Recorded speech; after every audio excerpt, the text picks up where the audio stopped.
উপকূল অতিক্রম করছে ঘূর্ণিঝড় মেদিলি। আবহাওয়া অফিস বলছে সন্ধ্যা নাগাদ পুরোপুরি স্থলভাগে উঠে আসতে পারে এ ঝড়। ঘন্টায় 88 কিলোমিটার গতির বাতাসের গতি নিয়ে শক্তি নিয়ে খেপুপাড়ার কাছ দিয়ে মংলা পায়রা উপকূল অতিক্রম করতে শুরু করেছে ঘূর্ণিঝড় মেদিলি। আবহাওয়াবিদ মনোয়ার হোসেন বলেন, ঘূর্ণিঝড়টির অগ্রভাগ শুক্রবার দুপুরের উপকূল স্পর্শ করেছে আর উত্তর-উত্তর-পূর্ব অঞ্চল দিকে অগ্রসর হয়ে সন্ধ্যা নাগাদ পুরোপুরি স্থলভাগে উঠে আসতে পারে এ ঝড়। পায়রা ও মংলা সমুদ্র বন্দরকে আগের মতোই ৭ নম্বর বিপদ সংকেত এবং চট্টগ্রাম ও কক্সবাজার সমুদ্র বন্দরকে ৬ নম্বর বিপদ সংকেত দেখিয়ে যেতে বলেছে আবহাওয়া অফিস। বাংলাদেশের ঘূর্ণিঝড় সংকেত ব্যবস্থা ৫, ৬ ও ৭ নম্বর বিপদ সংকেত সতর্কতার সমান মাত্রা বোঝায়। ঘূর্ণিঝড় বন্দরে কোন দিক দিয়ে যাবে তা বোঝাতে সংখ্যার পার্থক্য করা হয়। আবহাওয়া বিশেষ বুলেটিনে বলা হয়, ঘূর্ণিঝড়ের অগ্রবর্তী অংশের প্রভাবে উত্তর বঙ্গোপসাগর তৎসংলগ্ন বাংলাদেশের উপকূলীয় এলাকা এবং অদূরবর্তী দ্বীপ ও চরের দিকে দমকা বা ঝোড়ো হাওয়া বয়ে যাচ্ছে। সেই সঙ্গে চলছে ভারী ৪৪ থেকে ৮৮ কিলোমিটারের অতি ভারী এবং ৮৯ মিলিমিটারের ভারী বর্ষণ। ঘূর্ণিঝড় কেন্দ্রের 54 কিলোমিটারের মধ্যে বাতাসের একটানা সর্বোচ্চ গতিবেগ ঘন্টায় ৬২ কিলোমিটার, যা দমকা অথবা ঝোড়ো হাওয়ার আকারে ৮৮ কিলোমিটার পর্যন্ত বৃদ্ধি পাচ্ছে। ঘূর্ণিঝড় কেন্দ্রের নিকটবর্তী এলাকার সাগর খুবই উত্তাল রয়েছে। আবহাওয়া পূর্বাভাসে বলা হয়েছে, ঘূর্ণিঝড়ের প্রভাবে উপকূলীয় জেলা লক্ষ্মীপুর, ফেনী, বরগুনা, পটুয়াখালী, ভোলা, বাগেরহাট, খুলনা, সাতক্ষীরা এবং অদূরবর্তী দ্বীপ ও চরের নিম্ন অঞ্চল স্বাভাবিক জোয়ারের চেয়ে ৩ থেকে ৫ ফুট বেশি উচ্চতায় বায়ুতাড়িত জলোচ্ছ্বাস প্লাবিত হতে। ঘূর্ণিঝড়ের প্রভাবে ঢাকা, খুলনা, বরিশাল, চট্টগ্রাম, কক্সবাজার, সিলেট বিভাগে ৪৪ থেকে ৮৮ মিলিমিটার থেকে অতি ভারী বর্ষণ হতে পারে। অতি ভারী বর্ষণের কারণে চট্টগ্রাম বিভাগের পাহাড়ি অঞ্চলের কোথাও কোথাও ভূমিধসের মতো ঘটনা ঘটতে পারে। এ ব্যাপারে সতর্কতাও থাকতে বলেছেন আবহাওয়া অফিস।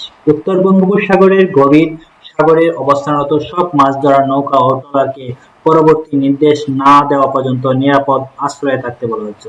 এছাড়াও বড় বড় শিপগুলোকে গভীর সমুদ্রে অবস্থান করতে নির্দেশনা প্রদান করা হয়। উপকূল অতিক্রম করছে ঘূর্ণিঝড় মেদিলি। আবহাওয়া অফিস বলছে সন্ধ্যা নাগাদ পুরোপুরি স্থলভাগে উঠে আসতে পারে এ ঝড়।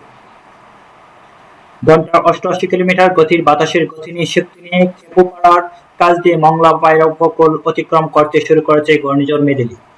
আবহাওয়াবিদ মনোয়ার হোসেন বলেন, ঘূর্ণিঝড়টির অগ্রভাগ শুক্রবার দুপুরের উপকূল স্পর্শ করেছে আর উত্তর-উত্তর-পূর্ব অঞ্চল দিকে অগ্রসর হয়ে সন্ধ্যা নাগাদ পুরোপুরি স্থলভাগে উঠে আসতে পারে এ ঝড়।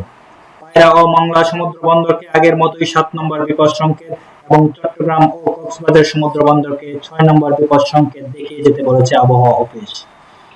বাংলাদেশের ঘূর্ণিঝড় সংকেত ব্যবস্থা ৫, ৬ ও ৭ নম্বর বিপদ সংকেত সতর্কতার সমান মাত্রা বোঝায়। ঘূর্ণিঝড় বন্দরে কোন দিক দিয়ে যাবে তা বোঝাতে সংখ্যার পার্থক্য করা হয়। আবহাওয়া বিশেষ বুলেটিনে বলা হয়, ঘূর্ণিঝড়ের অগ্রবর্তী অংশের প্রভাবে উত্তর বঙ্গোপসাগর তৎসংলগ্ন বাংলাদেশের উপকূলীয় এলাকা এবং অদূরবর্তী দ্বীপ ও চরের দিকে দমকা বা ঝোড়ো হাওয়া বয়ে যাচ্ছে। সেই সঙ্গে চলছে ভারী ৪৪ থেকে ৮৮ কিলোমিটারের অতি ভারী এবং ৮৯ মিলিমিটারের ভারী বর্ষণ। ঘূর্ণিঝড় কেন্দ্রের 54 কিলোমিটারের মধ্যে বাতাসের একটানা সর্বোচ্চ গতিবেগ ঘন্টায় ৬২ কিলোমিটার, যা দমকা অথবা ঝোড়ো হাওয়ার আকারে ৮৮ কিলোমিটার পর্যন্ত বৃদ্ধি পাচ্ছে। ঘূর্ণিঝড় কেন্দ্রের নিকটবর্তী এলাকার সাগর খুবই উত্তাল রয়েছে। আবহাওয়া পূর্বাভাসে বলা হয়েছে, ঘূর্ণিঝড়ের প্রভাবে উপকূলীয় জেলা লক্ষ্মীপুর, ফেনী, বরগুনা, পটুয়াখালী, ভোলা, বাগেরহাট, খুলনা, সাতক্ষীরা এবং অদূরবর্তী নিম্ন অঞ্চল স্বাভাবিক জোয়ারের চেয়ে ৩ থেকে ৫ ফুট বেশি উচ্চতায় বায়ুতাড়িত জলোচ্ছ্বাস প্লাবিত হতে। ঘূর্ণিঝড়ের প্রভাবে ঢাকা, খুলনা, বরিশাল, চট্টগ্রাম, কক্সবাজার, সিলেট বিভাগে ৪৪ থেকে ৮৮ মিলিমিটার থেকে অতি ভারী বর্ষণ হতে পারে। অতি ভারী বর্ষণের কারণে চট্টগ্রাম বিভাগের পাহাড়ি অঞ্চলের কোথাও কোথাও ভূমিধসের মতো ঘটনা ঘটতে পারে। এ ব্যাপারে সতর্কতাও থাকতে বলেছেন আবহাওয়া অফিস। উত্তর বঙ্গোপসাগরের গভীর সাগরে অবস্থানরত সব মাছ ধরার নৌকা ও ট্রলারকে পরবর্তী নির্দেশ না দেওয়া পর্যন্ত নিরাপদ আশ্রয়ে থাকতে বলা হচ্ছে। এছাড়াও বড় বড় শিপগুলোকে গভীর সমুদ্রে অবস্থান করতে নির্দেশনা প্রদান করা হয়।